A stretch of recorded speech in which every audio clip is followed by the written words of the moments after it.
जमिनीवर बसून अन्न ग्रहण करणे. आपल्या पूर्वजांनी विचारपूर्वक जमिनीवर सुखासनात बसून जेवण्याची पद्धत पाडली होती. जमिनीवर बसून अन्न ग्रहण करण्याचे अनेक फायदे आहेत. चला तर जाणून घेऊया काय आहेत फायदे. 1. पचनक्रिया सुधारते. जमिनीवर मांडी घालून बसल्याने अर्धपद्मासनाची स्थिती निर्माण होते. तसेच जेवणाचे ताट जमिनीवर असल्याने घास घेण्यासाठी वाकावे लागते आणि तो चावत असताना आपण परत पूर्वस्थितीत येतो. या प्रक्रियेमुळे पोटाजवळील स्नायूंना चालना मिळते आणि स्नायू सक्रिय राहतात. ही क्रिया आपल्या पोटातील ॲसिड वाढवते. यामुळे आपली अन्न पचवण्याची प्रक्रिया सुलभ होते. यामुळे पोटाशी निगडीत समस्या कमी होतात. 2. वजन घटवण्यास मदत होते. वजन वाढण्याचे मुख्य कारण म्हणजे प्रमाणापेक्षा जास्त खाणे.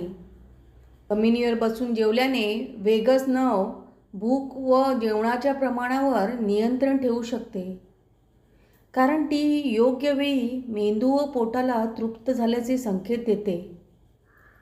जमिनीवर बसून जेवल्याने जेवणाचा वेग मंदावतो व पोट आणि मेंदूतील समन्वयता सुधारते. परिणामी अतिप्रमाणात खाण्याची वृत्ती कमी होते व वजनही नियंत्रणात राहते. 3. शरीराची लवचिकता वाढवते. अर्धपद्मासनात बसल्याने पाठीचे, कमरेतील तसेच पोटाजवळील स्नायूंवर ताण आल्याने पचनसंस्थेचा मार्ग सुधारतो. परिणामी शरीर लवचिक व आरोग्यदायी बनण्यास मदत होते. 4. मन शांत होते व खाण्यावर लक्ष केंद्रित होते. जमिनीवर बसून जेवल्याने मनाची अस्थिरता कमी होते. त्यामुळेच अन्नाच्या स्वादावर लक्ष केंद्रित होते. 5. शरीराची स्थिती सुधारते. जमिनीवर बसून जेवताना पाठीचा कणा ताठ राहतो. तसेच पोट, खांदा व पाठीच्या स्नायूंची योग्य प्रमाणात हालचाल होते. यामुळे शरीरातील ताण कमी होऊन थकवा कमी होण्यास मदत होते. 6. अकाली वार्धक्य येण्यापासून वाचवते.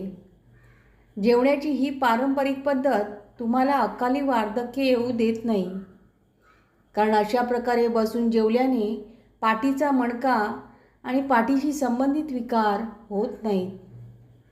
7. दीर्घायुष्याचा लाभ होतो. जमिनीवर मांडी घालून बसलेली व्यक्ती जर कशाचाही आधार न घेता उठली तर तिचे आयुष्यमान जास्त असते, कारण आधार न घेता जमिनीवर बसून उठण्यासाठी शरीर लवचिक असावे लागते आणि शारीरिक क्षमता अधिक असावी लागते. 8. गुडघे व कमरेतील सांधे मजबूत आणि लवचिक होतात. पद्मासनामुळे शरीर निरोगी राहण्यास मदत होते.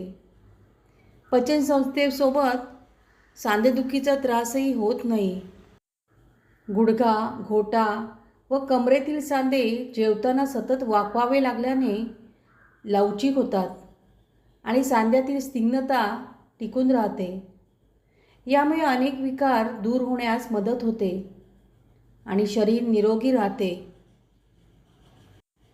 9. चंचलता कमी होते. मांडी घालून किंवा पद्मासनात बसल्याने नसांमधील थकवा कमी होतो. यामुळे मेंदूवरील ताण व परिणामी शरीरातील त्रास कमी होतात. म्हणूनच जेवताना जमिनीवर मांडी घालून बसल्याचा सल्ला दिला जातो. 10. हृदयाला होणारा रक्तपुरवठा सुधारतो. काही वेळ जेवल्यानंतर आपल्याला गरम होते किंवा घाम येतो, कारण अन्नाचे पचन होण्यास शरीराला ऊर्जेची अधिक गरज असते. जमिनीवर बसून जेवल्याने शरीरातील रक्तप्रवाह सुधारतो. यामुळे हृदय अगदी सहजपणे पचनक्रियेसाठी मदत करणाऱ्या सर्व अवयवांपर्यंत रक्तपुरवठा करते म्हणून जमिनीवर बसून जेवल्याने आपल्याला मजबूत मांसपेशी आणि स्वस्थ हृदयाचा लाभ होतो. तर मग हे आहेत मांडी घालून जेवायला बसण्याचे फायदे, दुर्लक्ष न करण्याजोगे. मग काय, आजपासून पुन्हा मांडी घालून जेवायला बसायची सुरुवात करताय ना? करायलाच पाहिजे. पण हा उपाय ज्यांना खाली बसण्याचा त्रास आहे त्यांनी करू नये. व्हिडिओ आवडल्यास एक लाईक जरूर करा, शेअर करा आणि चॅनलला सबस्क्राईब केलं नसेल तर सबस्क्राईब जरूर करा. धन्यवाद. श्री स्वामी समर्थ.